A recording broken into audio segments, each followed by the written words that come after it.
And I think it's very important for everybody to be engaged because that everybody's on the same page. It's about, who's willing to change gears at the right time. Go out, go have fun, and just take it to them. For Wheeling University Athletics, I'm Zach Ziegler. It's time for another edition of the Will Hughes Show. Currently joined by Wheeling University head swimming coach Will Hughes. And Will, your teams are out to a nice start here in dual meet. You swam in your first 2 tri-meets of the year. Talk about these last 2 meets overall and what you saw. Well, I think the first meet that we had against Frostburg was exactly what I thought it was going to be. It was going to be a struggle. If we were to win, I think the teams are pretty well evenly competitive, and I think it was just going to be a struggle for us to get through it and make it. And we did. We came out really good. We had some really great races that kind of put us on the winning side of that, and that was just what we needed to happen. Then our second one. The tri-meet over against Washington and Jefferson and Bethany, it was a good meet. It was really good going to W&J, and that was my first time there and meeting the coach and seeing the competition that they have at D3 level. We performed really well. We felt good in the water. Team swam it really well, so it was a good competition. And for the men, a great start. They're 2-0 in conference play for the first time since joining the MEC. Then they get 2 more wins at W&J. Talk about how they're rolling right now and kind of their success in the pool. The men are swimming with confidence. They're doing really well, despite everybody's feeling tired about right now in the season. So this is a good time to have that confidence boost. That when you're not feeling so good and you're performing well, that's a good confidence booster for going down the road and meeting up in mid-season. And on that side, you've had a lot of different guys contribute, a lot of different gold medalists in those 2 duels. For you as a coach, what's it like seeing that success kind of spread out over the entire field instead of just 1 or 2 guys? I think it's really interesting to see that the depth that this team has. We do have people who can step up. We have multiple people that can. We got a lot of overlap. So ideally, this is the talent in the team that I've wanted to coach for years, and you get that. And I've had it in spurts and in different places at different areas, different schools that I've been.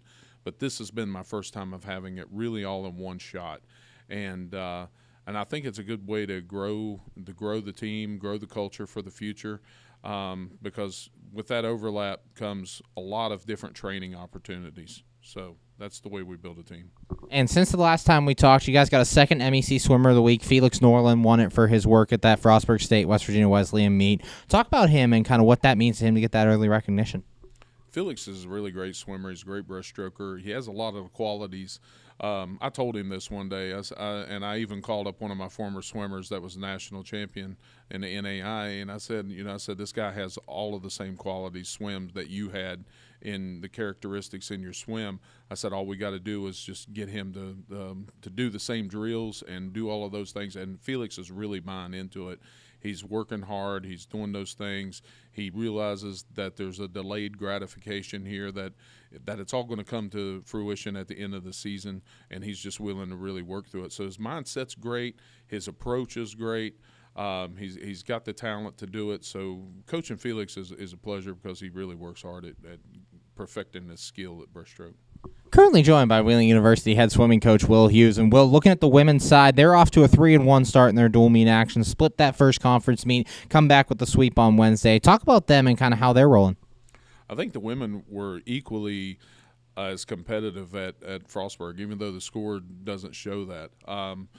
We were down a few women, so we were outnumbered. I think it was by 5, and we had some swimmers that were down, and then of course we've had some swimmers sickness running through the team, and that's kind of prevented us from having our full strength on the women's side. And being a small team that we are with 13 swimmers, it's really hard to win meets, close meets, when you're equally matched competitively. When you just don't have those extra numbers there to match up with their stronger swimmers. So I think in the future, when everybody gets healthy and we get the sickness through us and everything like that, then mid-season we're going to be really strong, and especially going into conference, I think we'll see a different women's team as the season progresses. And you have a lot of talent in the newcomers, but the returners are really making their mark as well. Gabby Baiano had a great day on Wednesday. Lyde Sprecher had a great day on Wednesday as well. Talk about that leadership you guys have and how that's kind of helping the younger girls come along. having Gabby in the water swimming those distance events is really, it's great. She's just got a great amount of talent as a distance swimmer. And, she's still running her cross-country season right now, so we're looking forward to her being in the water more and seeing how we can make her a stronger competitor this year.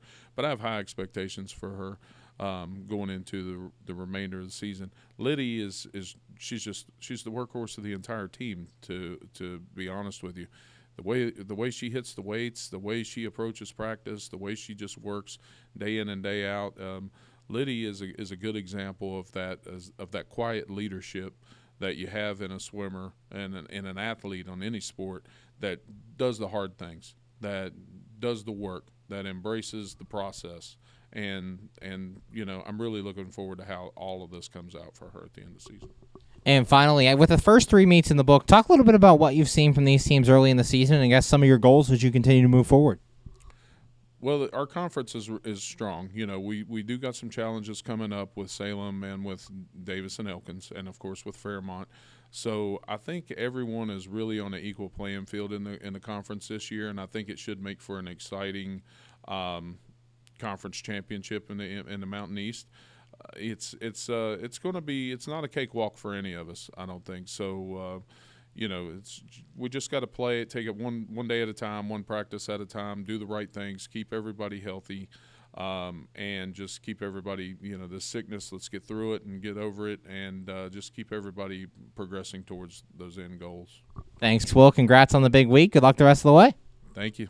For Wheeling University Athletics, I'm Zach Ziegler. And I think it's very important for everybody to be engaged because that everybody's on the same page. It's about, who's willing to change gears at the right time. Go out, go have fun, and just take it to them.